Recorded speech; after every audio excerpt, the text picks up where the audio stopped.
میدونی چرا فیل‌ها باهوش‌ترین حیوانات خشکی به حساب میان؟ چون مغزشون بیشتر از 5 کیلو وزن داره و همون مغز باعث میشه چهره‌ها، مسیرها و حتی احساسات رو سالها تو ذهنشون نگه دارن. خرطومشون هم یه چیز عجیب غریبه.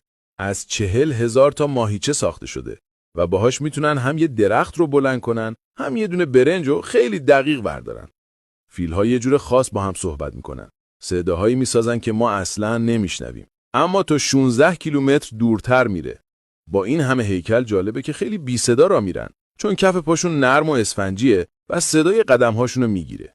تقریباً 16 ساعت از روزشون رو در حال خوردن هستن و تا 135 کیلو غذا میخورن. ولی چیزی که واقعاً آدم رو میگیره احساساتشونه.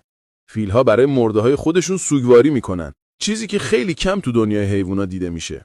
عاج‌هاشون هم همیشه در حال رشدن و ازشون برای کندن درخت، دفاع یا حتی ساختن چاه آب تو فصلهای خشک استفاده میکنن، چاهایی که حیوانای دیگر هم نجات میده. خب، حالا تو بگو، دوست داری یه روز از نزدیک یه فیل واقعی رو ببینی؟ بهم توی نظرات بگو.